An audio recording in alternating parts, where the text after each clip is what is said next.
Hello students, class fifth. कैसे हैं आप सब? How are you all? I think you are all well at your home.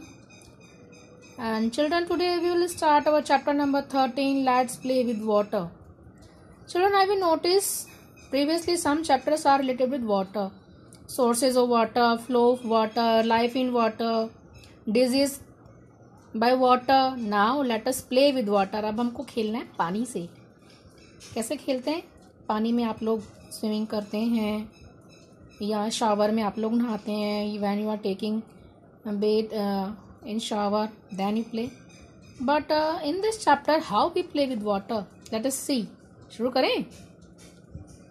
When 1 teaspoon full of sugar is added in a glass of water and stirred, then it gets dissolved in it. Now we can't see it separately in water, but this water becomes sweet in taste. यदि आप किसी पानी के गिलास में 1 चम्मच चीनी मिलाते हैं, है ना, तो क्या होता है? अब चीनी तो दिखती नहीं है हमें, we can not see it. लेकिन शुगर जो होती है वो पानी का टेस्ट कैसा हो जाता है? स्वीट हो जाता है. Let us see which are the other things that dissolves completely in water like sugar. तो अब हम देखते हैं कि अब कौन कौन सी चीजें हैं जो पानी में शुगर की तरह ही डिजॉल्व हो जाती हैं, घुल जाती हैं. For this we have to take an activity, and activity is take 3 glasses and fill them up of half with water in first glass and add half a teaspoonful of salt. In the second glass add half a teaspoon of sugar. In the third glass add half a teaspoon of chalk powder and stir. 3 glass लेने हैं, तीनों में half glass हमको water fill करना है. First glass में हमको salt mix करना है, सेकेंड में शुगर एंड थर्ड में chalk powder. Then wait for some time. When the water gets stable, observe all the glasses carefully. What do you see? Make the table given below in your notebook and write down your observations. Here are 3 glasses. First में salt है, second में हमने क्या डाला है? Chalk powder. Third में हमने sugar डाली है. तो स्टूडेंट्स क्या होता है? देखो, this is our observation table. हमने सब्सटेंस ली है, टेबल बनाई है कि वाटर में सॉल्युबल है या नहीं है. सॉल्ट, यस सॉल्युबल है. सॉल्ट मीन्स नमक, पानी में घुल जाता है, तो yes it is soluble. Sugar, yes it is also soluble. chalk powder, it is not soluble. Okay, so why it happens so? Let us see again in our chapter.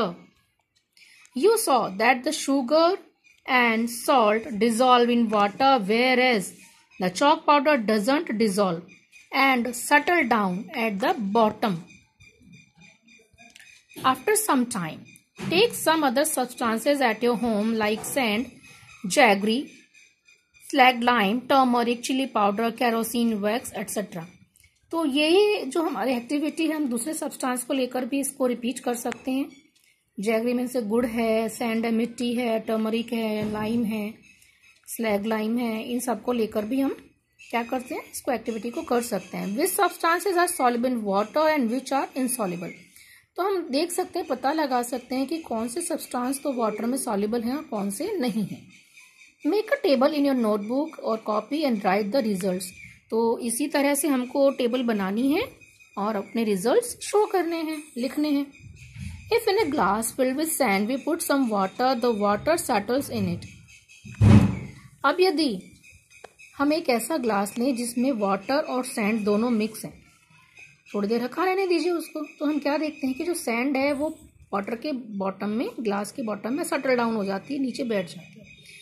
There is space present between the molecules of sand in which the water molecules settle similarly. इसमें क्या होता है? अब जो sand के molecules bottom में settle down होगा, उनके बीच बीच में स्पेस होता है जिसमें कि पानी की मॉलिक्यूल्स भी सेटल डाउन हो जाते हैं. Similarly, sugar molecule dissolve and settle in spaces between the molecules of water, whereas molecules of substance like sand, chalk, etc. become wet but do not dissolve in water. इस तरह जो sugar है, salt है, ये भी पानी में mix हो जाते हैं क्योंकि पानी के जो मॉलिक्यूल्स होते हैं उनके बीच बीच में स्पेस होता है. ठीक है, लेकिन जो सैंड है, चॉक है, इनके बीच में स्पेस नहीं होता, इसलिए क्या करते हैं? ये पानी में डिजॉल्व नहीं होते. अब देखो इसको हम ऐसे समझ सकते हैं, सपोज ये मॉलिक्यूल्स हैं, ठीक है, सैंड के मॉलिक्यूल्स हैं, इनके बीच में स्पेस होता है, ओके, जैसे स्पेस है क्योंकि सैंड पार्टिकल्स हमारे हाथ से निकल जाते हैं, मिट्टी जो होती है, ओके, सॉलिड पाउडर स्टेट में होती है। अब इसके बीच में जो वाटर के मॉलिक्यूल्स हैं ये आ जाते हैं। इसमें क्या होता है, सैंड जो है, चॉक पाउडर जो है, वो गीले तो हो जाते हैं, they become wait but they do not mix in water. इनके बीच में, इन सैंड पार्टिकल्स और इन वाटर मॉलिक्यूल्स के बीच में कोई बॉन्डिंग नहीं हो पाती है। ये है first condition. In the second condition what happen कि ये जो वाटर मॉलिक्यूल्स हैं, ओके, अब हमने जब इसमें शुगर या सॉल्ट मिक्स किया है तो वो छोटे छोटे पार्टिकल्स इनके बीच में, इनके स्पेस में आ जाते हैं, बीच में जो स्पेस होता है, और उससे क्या होता है, ये केमिकल बॉन्डिंग बना लेते हैं और इनमें डिसॉल्व हो जाते हैं। That's why sand can not mix in water whereas sugar and salt can mix by chemical bonding and they get dissolve in the water. So come here with our chapter fast slow dissolution. अब हमें पता है कि dissolution हो गया, dissolution means घुल जाना पूरी तरह से किसी भी चीज़ में। अब कुछ चीज़ें फास्ट डिसॉल्व होती हैं, कुछ स्लो होती हैं। While drinking milk, you must have seen many times that sugar settle down at the bottom of the glass. Why does it happen? कई बार आपने क्या देखा है दूध पीते समय कि हमारे शुगर के, चीनी के कुछ दाने ग्लास के, हमारे कप के बॉटम में नीचे बैठ जाते हैं, सेटल डाउन हो जाते हैं। ऐसा क्यों होता है? Again here is activity. Take 2 glasses with an equal quantity of water in both of them. Put a teaspoon full of sugar in each of them. Stir the water in one glass with a spoon and keep another glass as it is without stirring the water in it. Observe both the glasses carefully after some time. हमें क्या करना, again 2 glasses लेने, दोनों में water की same quantity लेनी है हमको, इक्वल है ना, और दोनों में ही हमको क्या करना है, 1 टीस्पून फुल, 1 चम्मच शुगर ऐड करनी है। अब एक ग्लास में तो हमको स्पून से हिलाकर उसको स्टर करके मिक्स कर देना है, दूसरे में हमें कुछ नहीं करना, बस हमने जैसे शुगर डाली वैसे ही छोड़ देना है। थोड़ी देर बाद हमको क्या करना है, उनको ऑब्जर्व करना है, in which glass a very less quantity of sugar is visible और नॉट विजिबल एट ऑल। कौन से ग्लास में चीनी की या शुगर की सबसे कम क्वांटिटी हमको दिखाई देती है या नहीं दिखाई देती है। Why the sugar in 1 glass was less soluble. एक ग्लास में चीनी बहुत कम मिक्स क्यों है। Why the sugar in another glass was soluble at a fast rate. जबकि दूसरे ग्लास में चीनी जल्दी से मिक्स क्यों हो जाती है। अब इसका रीज़न क्या है, when we stir water the mobility of water molecules increases and a result this solubility increases।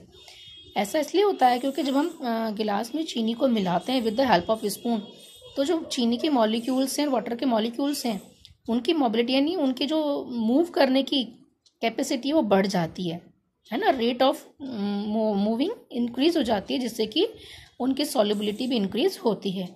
अब again there is one activity, and activity is there again. Take 2 glasses of water, fill each of them with an equal quantity of hot and cold water respectively. Again हमको 2 glasses लेना है पानी के, एक में गर्म पानी और एक में ठंडा पानी। Put an equal amount of sugar in both the glasses and stir well। अब दोनों में हमको वही सेम क्वांटिटी डालनी है शुगर की और उनको हिलाना है, ठीक है, चम्मच से, स्पून से उनको मिक्स करना है।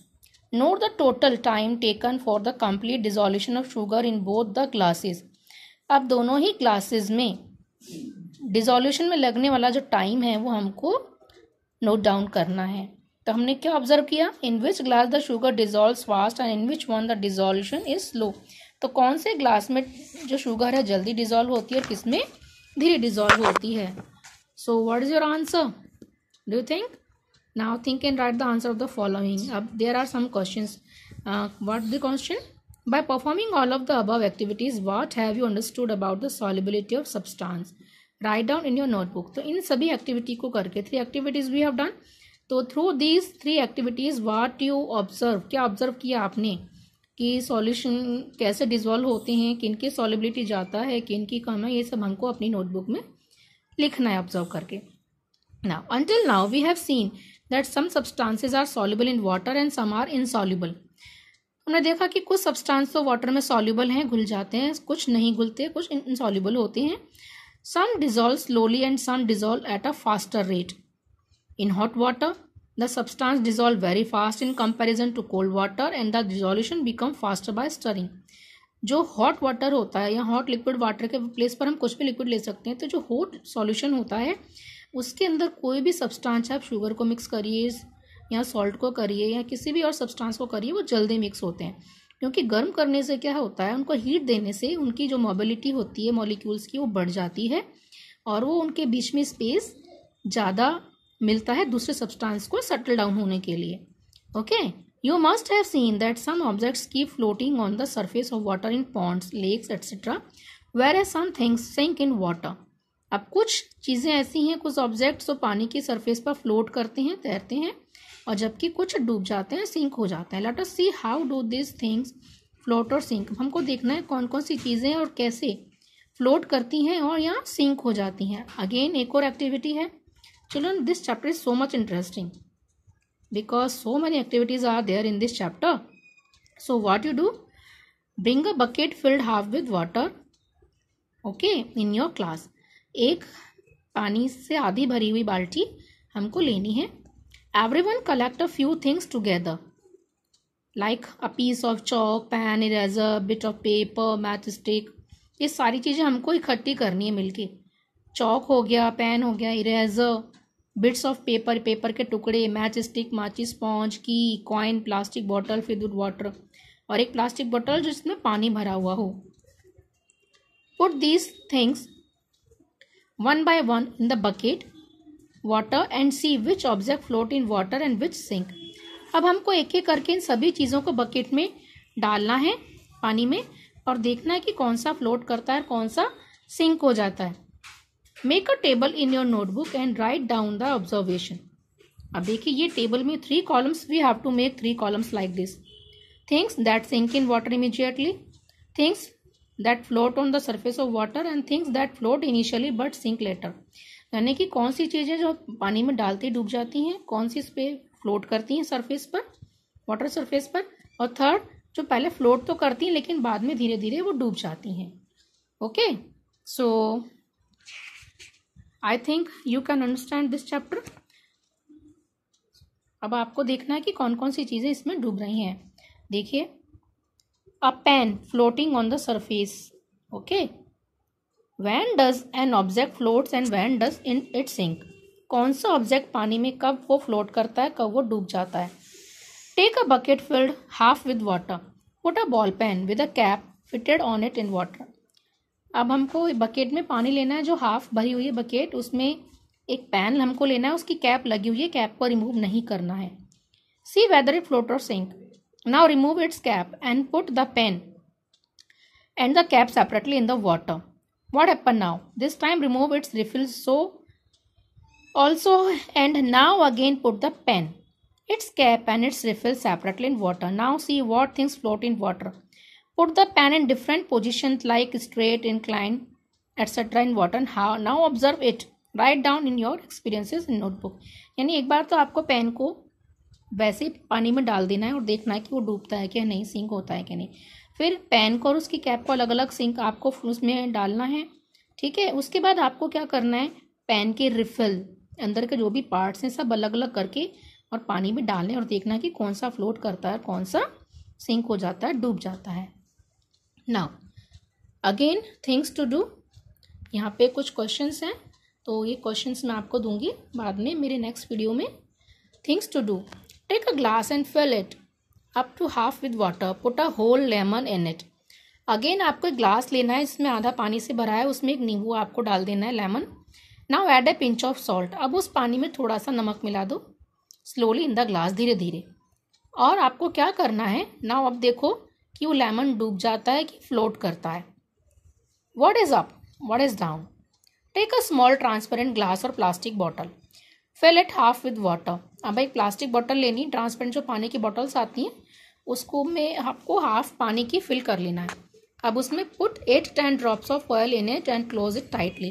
अब आपको उसमें 8-10 बूंदे तेल की डालनी है, किसी भी तेल की डाल सकते हो आप. उसको अच्छे से टाइट बंद कर दो और उसको अच्छी तरह से शेक करो, हिलाओ, मिक्स करो.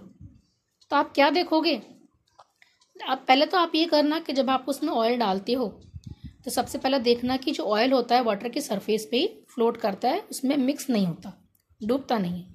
और जब आप उसको अच्छे से शेक करोगे ना तो क्या होगा कि जो ऑयल की जो जितनी भी ड्रॉप्स आपने डाली वो छोटी छोटी ड्रॉप्स में पानी में आ जाती है और धीरे धीरे विद इन सम टाइम वो सारी ड्रॉप्स वापस पानी के ऊपर आकर सरफेस पर कलेक्ट हो जाती हैं।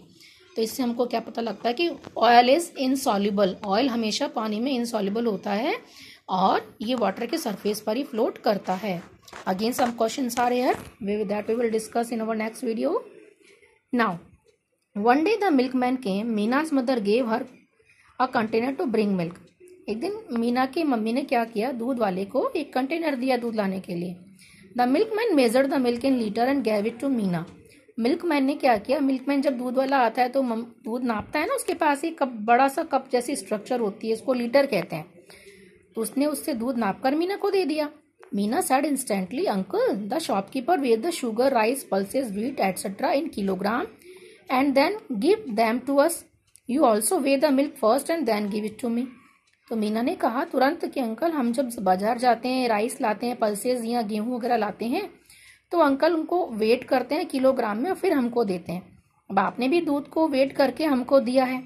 तो मिल्कमैन ने कहा कि हम मिल्क जो मेजर क्या करते हैं, इसको लिक्विड को जितनी भी चीज़ें होती हैं, मिल्क होता है, ऑयल है, वाटर है, कुछ भी जितने भी लिक्विड ऑब्जेक्ट्स हैं उनको हम लीटर में मेजर करते हैं। ओके, कैरोसिन हो गया, पेट्रोल, डीजल, ये सब। Nowadays water is sold in the sealed bottles, this is also measured in litre. अब आजकल बॉटल्स में जो पानी मिलता है वो भी लीटर में मेजर किया जाता है। अब अगेन यहाँ पर फिर से some questions are there that we will discuss and your chapter is complete now. And in this chapter एक एक्टिविटी और है, देख लेते हैं इसको भी। Take 3-4 different type of empty utensils, put water from 1 liter bottle in each of them and observe how many litres of water get filled in each utensil. आपको क्या करना है, 2 टेबल हैं, यहाँ पे बर्तनों की लिस्ट है कि कौन कौन से पॉट्स या यूटेंसिल आपने यूज़ किए हैं, अलग अलग छोटे बड़े साइज़ के, और उनमें कितना पानी आता है वो आपको मेज़र करना है। ठीक है, जैसे वाटर बॉटल है तो उसमें जब पानी होता है तो क्या होता है, वो मिनिमम 1 लीटर की आती है ना, 1 की भी आती है, मोर ज़्यादा 1 से ज़्यादा लीटर की भी आती है। तो ये आपको देखना है। नाउ देखो इस चैप्टर में हमने क्या क्या सीखा है। We learned some substances dissolve in water and some do not dissolve, some objects float on the surface of water and some sink, oil doesn't dissolve in water, the liquid substances like water are measured in litres. Okay, so enjoy the chapter. अब water का chapter यहाँ finish होते हैं, अब आगे कुछ और topic लेंगे। Okay, till then bye bye.